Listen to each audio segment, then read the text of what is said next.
मेरे प्यारे सभी दोस्तों को जय सिया राम, जय बागेश्वर धाम। स्वागत है आपके अपने चैनल बालाजी की रसोई ब्लॉग्स में। और आज है महालक्ष्मी और कहीं कहीं गजलक्ष्मी भी बोलते हैं। तो महालक्ष्मी की आप सभी लोगों को हार्दिक शुभकामनाएं। घर के सारे काम कर लिए हैं, खाना भी बना दिया है और दोबारा नहा कर आ गई हूँ मैं। और अब मैं हो रही हूँ तैयार और तैयार होने के बाद जाऊँगी रसोई में। ये लीजिए, मैं आ गई हूँ तैयार होकर अपनी प्यारी सी रसोई में। और आते ही मैंने चावल बनने के लिए रख दिए। चावल की बनेगी खीर और यहाँ पर मैंने मावा भी तैयार कर लिया, ड्राई फ्रूट भी काट लिए। इनकी बनाऊँगी मैं गुजिया, क्योंकि महालक्ष्मी के दिन गुजिया ज़रूर बनती है। और अब मैं लगाऊँगी मीठा आटा और इसके लिए मैंने पानी रख दिया है हल्का सा गुनगुना होने के लिए। उसमें डाल दी है चीनी और चीनी जब अच्छे से घुल जाएगी तो मैं इसका आटा लगा लूँगी और इसके बनाएंगे फिर बाद में सुराख।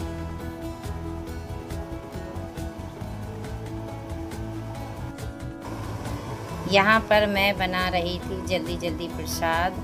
और जैसे ही चीनी घुलने लगी तो मैंने एक साइड गैस पर रख दी कढ़ाई और उसमें डाल दिया रिफाइंड ऑयल।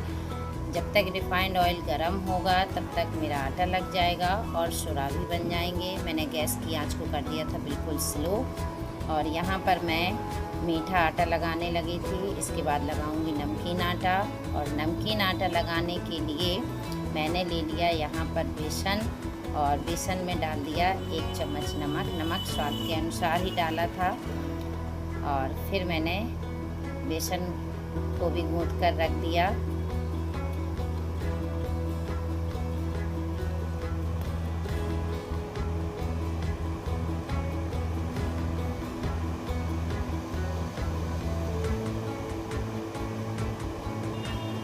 और इसके बाद मैंने तैयारी की खीर की। तो यहाँ दूध आधा निकाल दिया और यहाँ पर मैं खीर बनाने लगी।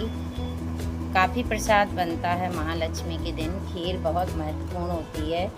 खीर का माता रानी को प्रसाद ज़रूर लगता है, खीर और गुजिया का।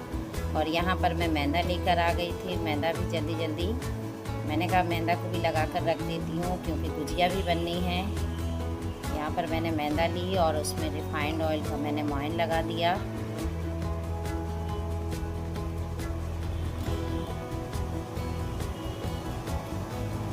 ये लीजिए, मैंने मैदा भी ढक कर रख दी। खीर भी हमारी बन गई है। इसमें सारे ड्राई फ्रूट डाल के बस ढककर खीर साइड में रख देंगे।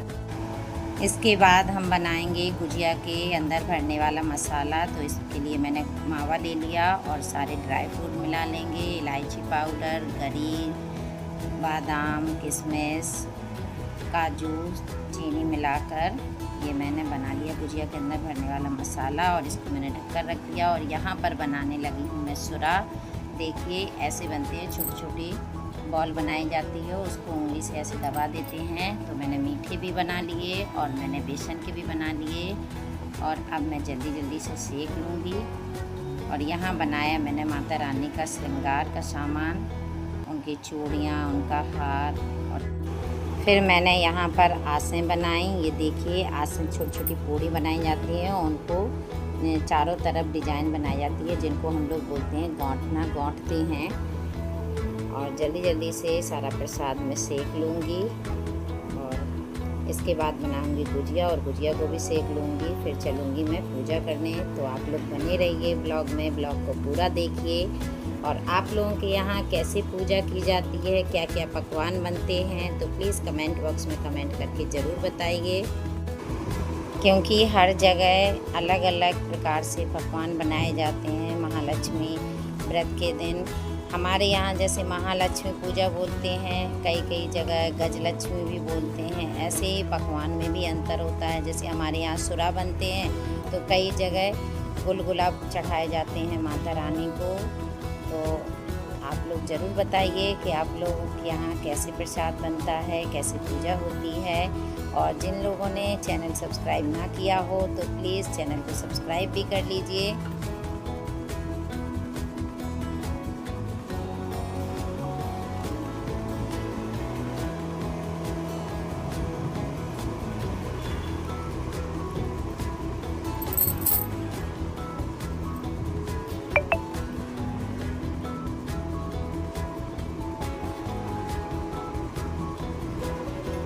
और यहाँ पर मैं बनाने लगी अब गुजिया बनाने के बाद मैंने पपड़ियाँ भी बनाई थी, क्योंकि पपड़ियाँ भी लगती हैं, सुरा भी लगते हैं पूजा में। और एक अकेले इंसान के लिए बहुत काम हो जाता है, और जल्दी जल्दी में मुझे गुजिया के सांचे नहीं मिले तो मैंने ऐसे ही गुजिया बनाई और उसमें डिज़ाइन बनाती, जिसको हम लोग गौंठना बोलते हैं, गुजिया गौंठते हैं। तो मैंने गौंठ के ही गुजिया बनाई थी प्रसाद के लिए।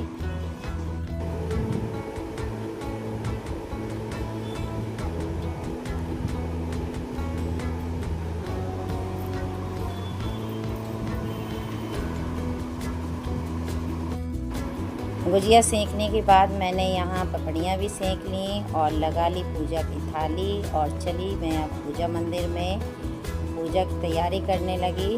और यहाँ पर मैंने हल्दी और पानी से थोड़ा सा साफ़ कर लिया, और इसके बाद मैंने आटे का अष्टकमल चौक बनाया, हल्दी और आटे का, और चौकी लगाई। और इस पर मैंने लाल कपड़ा बिछाकर फिर महालक्ष्मी को स्थापित किया, गणेश जी को स्थापित किया, कलश स्थापना की और फिर पूजा करने लगी। वैसे तो पंडित जी आते हैं, बट पंडित जी बहुत लेट हो रहे थे, काफ़ी जगह जाते हैं, तो मैं ही खुद पूजा कर लेती हूँ। और पंडित जी को दक्षिणा होती है, जो कि प्रसाद होता है, वो उनके घर तक पहुँचा देती हूँ। यहाँ सबसे पहले मैंने कलश स्थापना की। कलश स्थापना करने के बाद कलश पूजन किया, और जो मिट्टी के हाथी लाए थे तो मिट्टी के हाथी की और महालक्ष्मी की पूजा होती है, तभी गजलक्ष्मी पूजा बोलते हैं। और पूरा जो श्रृंगार का सामान लाए थे, श्रृंगार के सामान में 16 चीज़ें चढ़ाई जाती हैं। आज के दिन 16 चीज़ों का महत्व होता है, तो मैंने जो श्रृंगार का सामान था वो भी चढ़ा दिया, प्रसाद लगा दिया। और इसके बाद मैंने आरती करने के बाद पोथी पढ़ी, जो महालक्ष्मी की कथा है, और यह पूजा खास तौर पर शाम को की जाती है। पोथी पढ़ने के बाद मैंने यहाँ आरती की तैयारी की, और आरती 16 दियों से होती है, तो मैंने आटे के दिए बना लिए। आप आटे के बना सकते हो या फिर मिट्टी के दिए ले सकते हैं। आरती करने के बाद मैंने हवन किया, और हवन के बाद मैंने माता रानी का आशीर्वाद लिया और सुहाग लिया। और आप सब लोग भी माता रानी के दर्शन कर लीजिए। महालक्ष्मी की कृपा आप सभी लोगों पर ऐसे ही बनी रहे। आप लोग हमेशा हंसते मुस्कुराते रहें और खुश रहें। ये देखिए, माता रानी की पूजा हो गई है। ये देखिए, महालक्ष्मी की पूजा हमने कर ली है, और आप सब लोगों को महालक्ष्मी की हार्दिक शुभकामनाएं। और पूरा प्रसाद हमने दे दिया है बांटने के लिए, सबको प्रसाद बांटेंगे, और इसके बाद हम खाएंगे खाना। और आज का ब्लॉग आप लोगों को कैसा लगा कमेंट बॉक्स में कमेंट करके ज़रूर बताइए।